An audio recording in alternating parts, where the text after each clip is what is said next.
Shalom, shalom everyone. Kalau ada di antara saudara yang kenal saya lama, saya percaya saudara tahu bahwa saya pernah mengalami pergumulan yang berkepanjangan, yaitu masalah kesehatan saya.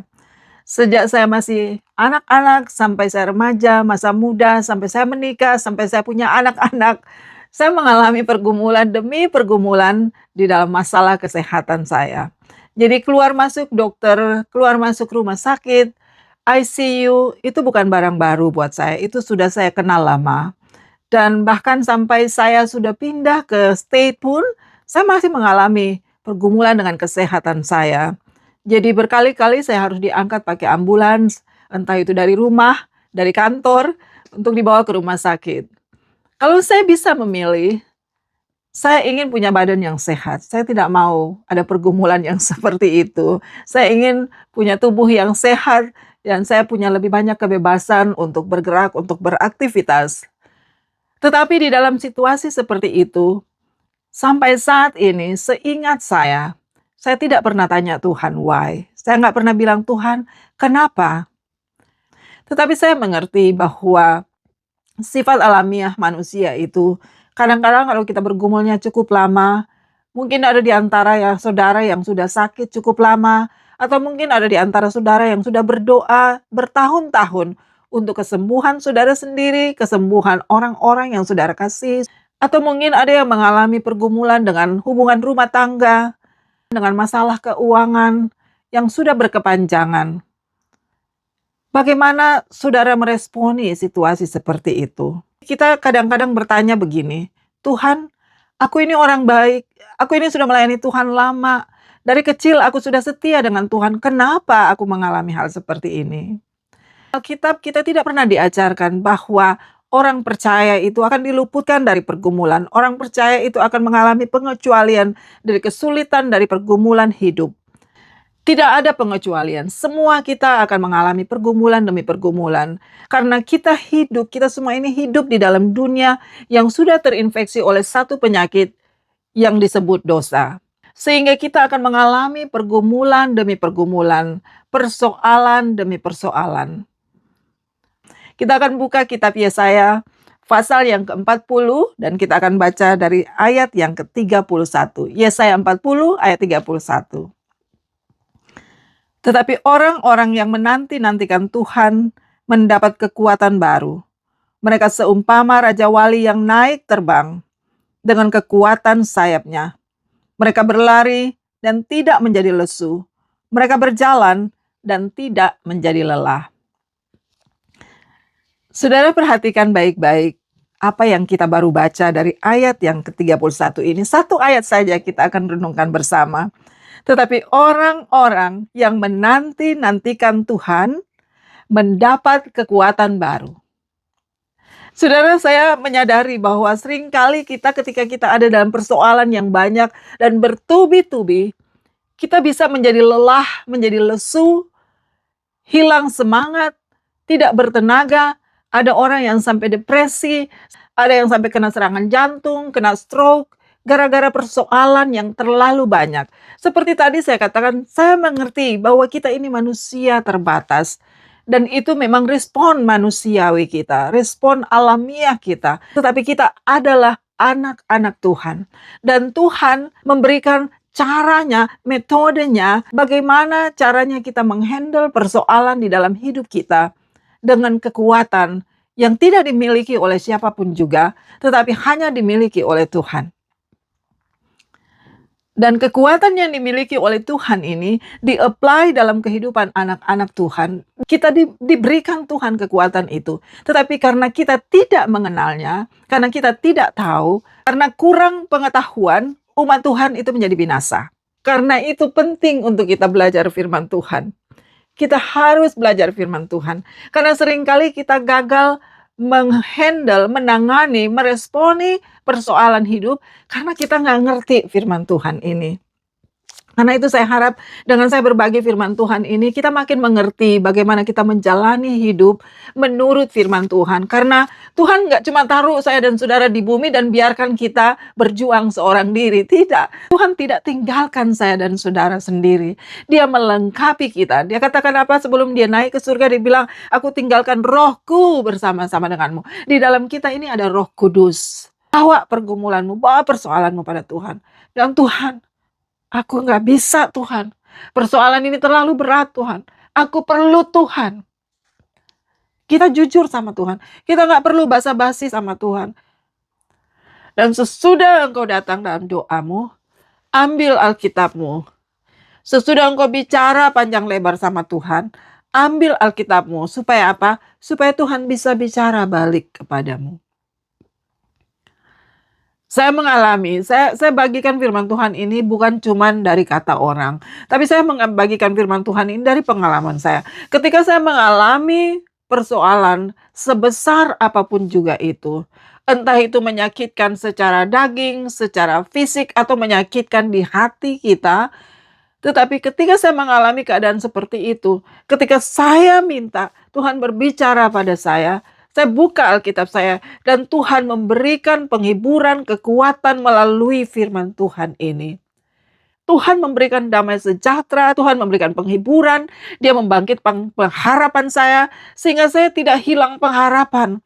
Separah apapun persoalan kita tidak perlu hilang pengharapan, karena Tuhan adalah pengharapan kita. Bawa pergumulan kita pada Tuhan. Tubuh kita ini tidak didesain untuk memikul perkara yang tidak bisa kita pikul. Otak kita, jantung kita, semua itu ada batasnya. Tuhan tidak menciptakan kita supaya kita bisa stres berbulan-bulan. Tuhan menciptakan tubuh kita ini dengan batasan-batasan tertentu. Karena itu, jangan pikul persoalan kita yang tidak bisa kita pikul. Kalau kita terima beban kita, mau sekecil apapun, sebesar apapun itu, tapi kalau kita mau pikul sendiri, kita tampung sendiri semuanya, pada saat tertentu kita tidak bisa lagi memikulnya. Karena itu Tuhan memberikan jalan keluar, Tuhan memberikan caranya bagaimana kita menghandle persoalan kita, bagaimana kita menghandle pergumulan hidup kita, yaitu dengan menanti-nantikan Tuhan.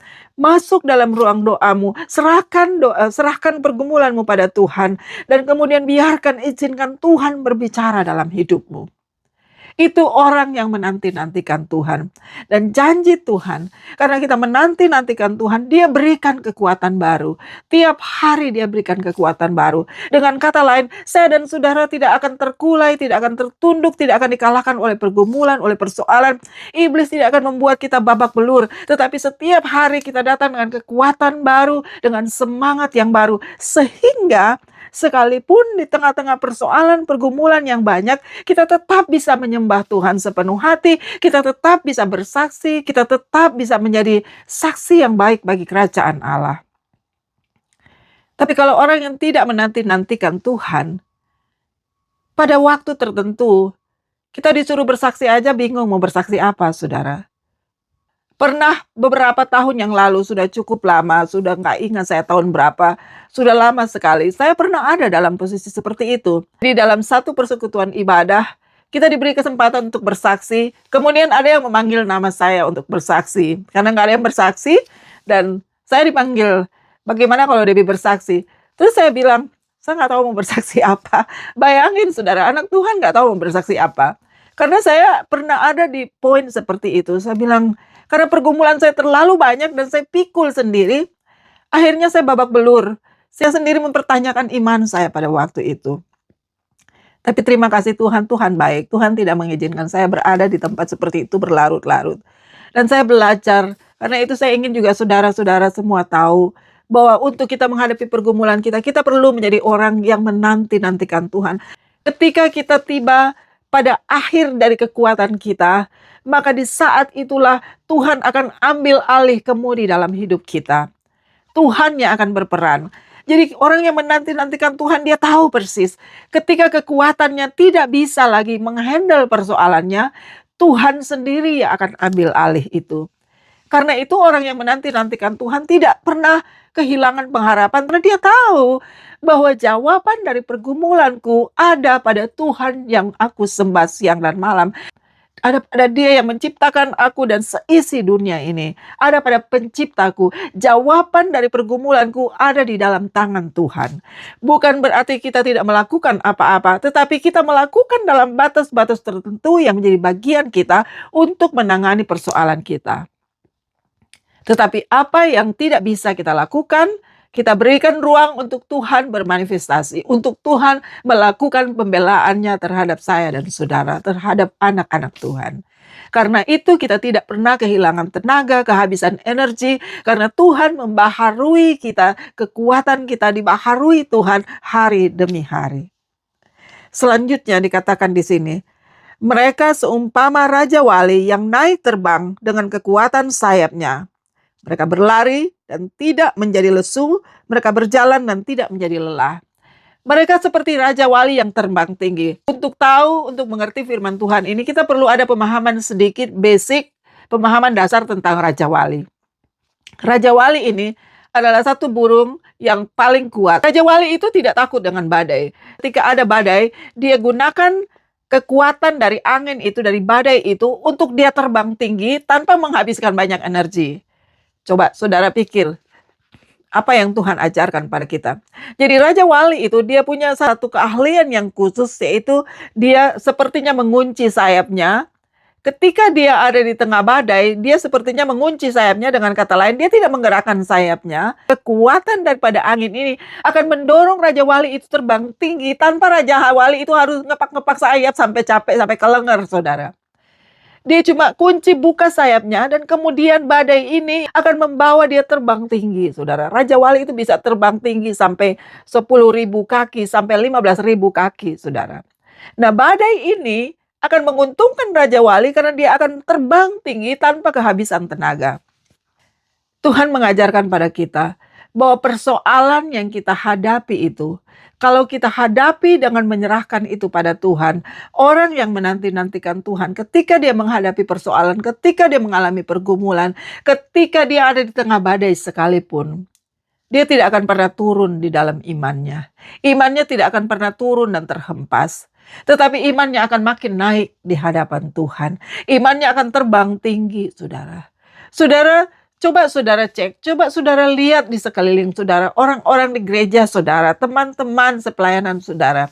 Saudara perhatikan, kalau mereka adalah orang-orang yang sungguh-sungguh menanti-nantikan Tuhan, mereka boleh menghadapi banyak persoalan, tetapi iman mereka tidak pernah kendor. Malah makin hari iman mereka makin kuat. Makin hari mereka makin tinggi terbang di hadapan Tuhan. Makin hari orang makin melihat kemuliaan Tuhan di dalam mereka. Karena apa? Karena mereka orang yang menanti-nantikan Tuhan. Mereka kembangkan sayap imannya dan mereka biarkan pergumulan itu membawa mengangkat mereka makin tinggi, makin dekat dengan hati Tuhan. Orang yang menanti-nantikan Tuhan, persoalan pergumulan hidupnya tidak akan pernah menghempaskan dia jatuh ke bawah. Tapi orang yang menanti-nantikan Tuhan, orang yang berdoa, orang yang baca firman, sekalipun di tengah pergumulan, sekalipun di tengah badai persoalan, dia tidak pernah kehilangan semangat untuk berdoa, untuk baca firman. Maka dia akan terbang tinggi. Imannya akan makin hari makin naik. Dan engkau akan melihat dia terbang tinggi, makin hari dia hatinya makin dekat dengan hati Tuhan.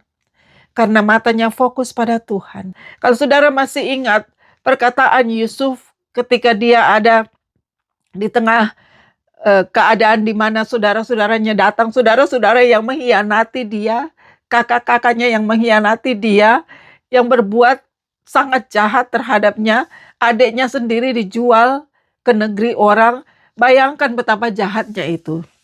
Tetapi Yusuf adalah orang yang menanti-nantikan Tuhan. Dia mengerti prinsip kerajaan Allah. Jadi sekalipun dia mengalami masa yang sangat sulit, dia tidak pernah kepahitan, dia tidak pernah dendam. Dia naik makin tinggi, hatinya makin dekat dengan hati Tuhan. Sehingga ketika saudara-saudaranya datang bertemu dia dalam keadaan ketakutan, takut Yusuf balas dendam. Apa perkataan Yusuf? Apa yang direka-rekakan untuk mendatangkan kejahatan, sudah dipakai Tuhan untuk mendatangkan kebaikan. Jadi iblis boleh mereka-reka, Iblis boleh mereka-reka bahwa persoalan saudara, pergumulan kesehatan saudara, pergumulan keuangan saudara, pergumulan rumah tangga saudara, pergumulan anak-anak saudara, pergumulan pekerjaan saudara. Iblis akan berpikir bahwa itu akan menghempaskan saudara jatuh ke tanah. Iblis akan berpikir bahwa itu akan membuat kita hancur dan babak belur. Tetapi orang yang menanti-nantikan Tuhan akan naik terbang tinggi. Dan persoalan yang datang tidak melemahkan kita, tidak menghancurkan kita.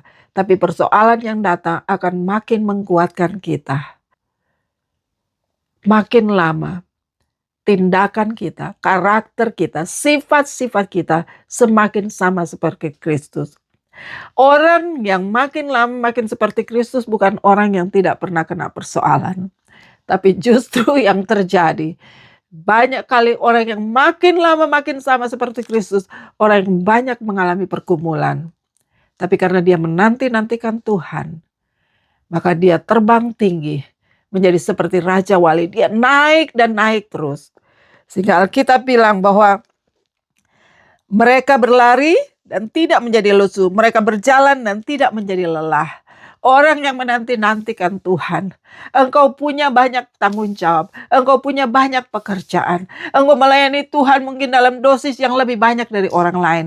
Tapi orang lain sudah kelenggar, orang lain sudah babak belur, engkau masih lari, engkau masih punya energi yang penuh. Karena apa? Karena engkau adalah orang yang menanti-nantikan Tuhan. Kekuatanmu datang daripada Tuhan. Engkau tahu bahwa engkau tidak punya kekuatan yang cukup, tapi karena engkau menanti-nantikan Tuhan, maka engkau tidak pernah kehilangan tenaga. Engkau melayani Tuhan lebih daripada orang lain yang dilakukan orang lain. Engkau berlari, engkau terus berlari. Engkau tidak pernah menjadi lesu. Karena engkau menanti-nantikan Tuhan. Karena engkau tidak pakai kekuatan sendiri. Engkau pakai kekuatan Tuhan. Pergumulan-pergumulan yang datang membuat engkau makin hari makin kuat. Makin hari engkau makin tahu siapa Tuhan yang engkau sembah. Makin hari engkau makin percaya diri karena engkau tahu Allahmu setia. Engkau tahu Tuhan yang engkau sembah adalah Tuhan yang ajaib, Tuhan yang hebat. Sehingga orang lain tidak bisa mengambil dan tidak bisa menggoyahkan imanmu. Karena engkau bertumbuh makin hari makin kuat dalam menanti-nantikan Tuhan. Karena itu saya mendorong saudara, mari jadilah kita anak-anak Tuhan yang menanti-nantikan Tuhan. Sehingga kita boleh mewariskan itu. Iman kita, kesaksian kita, kita wariskan bagi anak cucu kita. Kita jadi berkat bagi sahabat-sahabat kita, bagi rekan-rekan kita. Kita jadi berkat di mana gereja kita melayani. Kita jadi berkat dalam keluarga kita. Suami, istri, anak-anak kita, orang tua kita, mertua kita, rekan-rekan kita, sesama jemaat. Boleh diberkati, boleh dikuatkan oleh karena kesaksian hidup kita. Orang-orang yang menanti-nantikan Tuhan. Tuhan Yesus memberkati.